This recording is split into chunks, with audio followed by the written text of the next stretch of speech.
warahmatullahi wabarakatuh. Kelompok kami akan mempresentasikan materi dari mata kuliah Proses Manufaktur 2 dari bab 1 sampai bab 7. Next.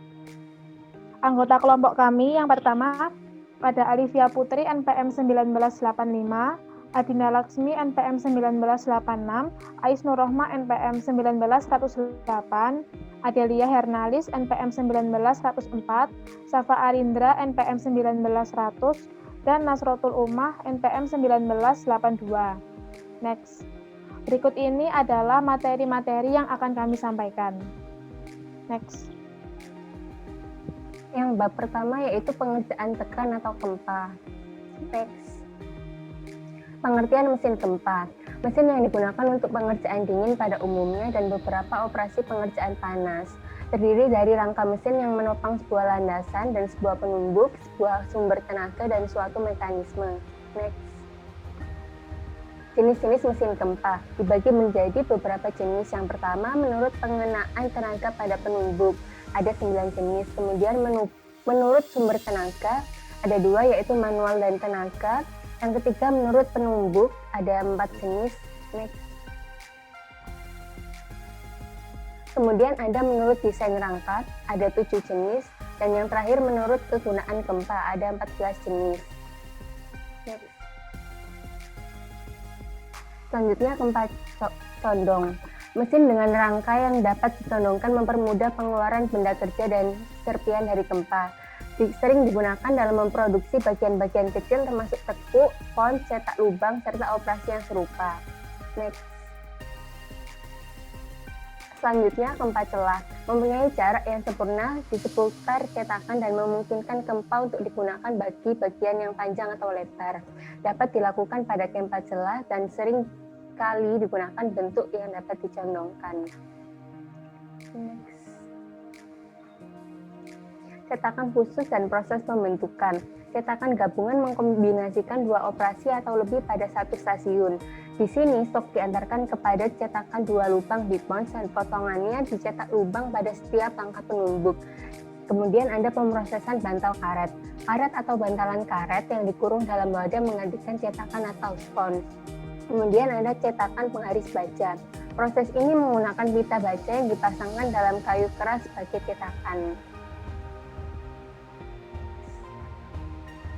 Selanjutnya bab 2, elemen dasar mesin perkakas. Next. Rangka struktur mesin perkakas. Yang pertama ada rangka mesin dari besi kelabu yang disukai untuk mesin berukuran sedang pada umumnya. Keuntungan rangka yang dibangun yaitu ada penghematan berat dapat sebesar 25%, perbaikan relatif lebih mudah pada rangka yang rusak, dan ketiga, berbagai jenis baja mungkin digunakan dalam rangka yang sama, dan lain-lain. Untuk kerugian rangka yang dibangun yaitu besi cor kelabu menyerap getaran lebih baik. Yang kedua, bahan coran adalah homogen sehingga reaksi kimia dapat diabaikan. Yang ketiga, proses pengecoran mungkin lebih sesuai untuk kecepatan produksi tinggi, dan lain-lain. Next. Elemen dasar itu ada kepala tegak, spindel, bangku, kolom, meja, kereta peluncur, landasan, dan ekor tetap. Berikut yang di samping itu adalah beberapa gambar dari elemen dasar. Next. Penggerak mesin perkakas. Motor arus bolak-balik yang digunakan biasanya dari motor induksi jenis frasa tunggal yang digunakan dengan peralatan kendali numeris. Mesin yang besar biasanya menggunakan roda gigi, sedangkan penggunaan sabuk biasanya untuk mesin-mesin kecil. Metode penanganan benda kerja umumnya dengan tangan atau manual kalau masanya kurang dari 10-25 kg. Next. Metode pemegangan benda kerja itu ada menyanggah benda kerja di antara kedua pusat, yang kedua mandril, yang ketiga plat muka. Next. Keempat pencekam, kelima leher, keenam arbor, ketujuh cetak T dan catok, dan yang terakhir pencekam magnetis. Next. Metode pengendalian mesin. Hanya sedikit mesin produksi yang dikendalikan keseluruhannya dengan tangan, meskipun mesin serbaguna biasanya demikian. Next.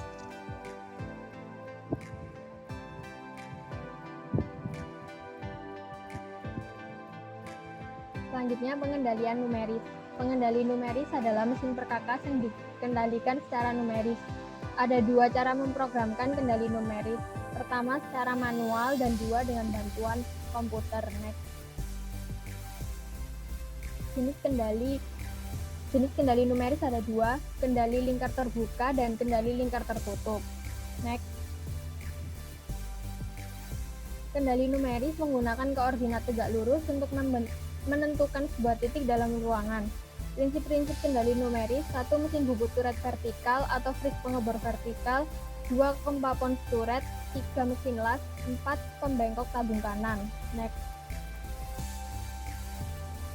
Sebagian besar dari program kendali numeris menggunakan kertas pita kode binary. Keuntungan dari pita kode binary adalah 1. Dapat dibuat dengan pons tangan, 2. Dapat diperiksa dengan mudah, 3. Sistem dapat lebih mudah dimengerti oleh petugas. Next. Pemrograman titik ke titik.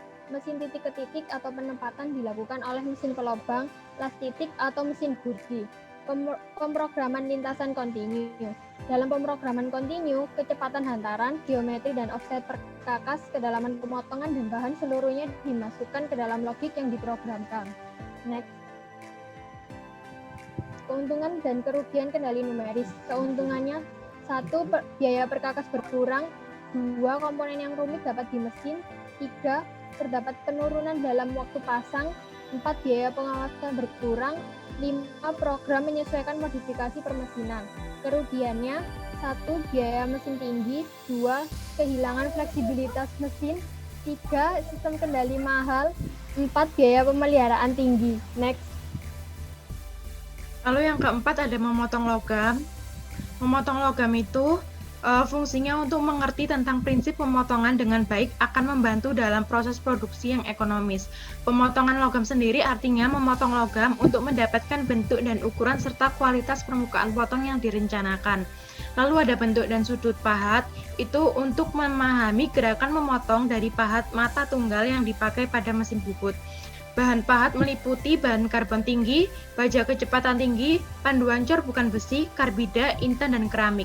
Pengendalian serpihan sangat penting untuk melindungi overstock dan pahat. Lalu ada media pendingin.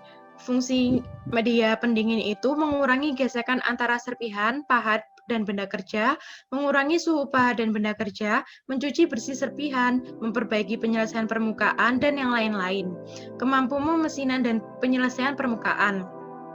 Kemampuan mesinan atau kemudahan suatu bahan untuk dipotong sangat dipengaruhi oleh jenis dan bentuk pahat yang digunakan. Dua faktor yang mempengaruhi kemampuan mesinan dari logam adalah keuletan dan kekerasan. Umur pahat. Umur pahat itu ukuran lamanya suatu pahat dapat memotong dengan memuaskan. Arti gambar di sini yaitu keausan pertama terjadi pada sisi pahat. Keausan yang lain terjadi muka pahat dalam bentuk kawah kecil. Kecepatan potong dan hantaran. Kecepatan potong dirumuskan CS sama dengan Pi kali D kali N per 1000, CS kecepatan potong, D diameter, dan N kecepatan putar. Hantaran sendiri menunjukkan kecepatan dari pahat memotong atau roda gerinda maju sepanjang atau ke dalam permukaan benda kerja. Selanjutnya adalah mesin bubut. Next. Pengertian mesin bubut adalah mesin perkakas yang digunakan untuk bentuk silindris. Prinsip kerjanya, benda kerja yang dibubut dalam keadaan berputar, sedangkan pahat atau alat potong digerakkan mendatar atau melintang menyayat benda kerja. Pembubut dasar. Yang pertama ada konstruksi, itu dibagi menjadi 5, ekor tetap, sekur pengarah, ulir pengarah, dan batang hantaran, dan rakitan kereta luncur. Next. Jenis mesin bubut. Yang pertama pembubut kecepatan, itu ada 3, kayu, logam, dan pemolesan. Yang kedua pembubut mesin. Yang ketiga pembubut bangku. 4 pembubut ruang perkakas. Yang kelima pembubut kegunaan khusus.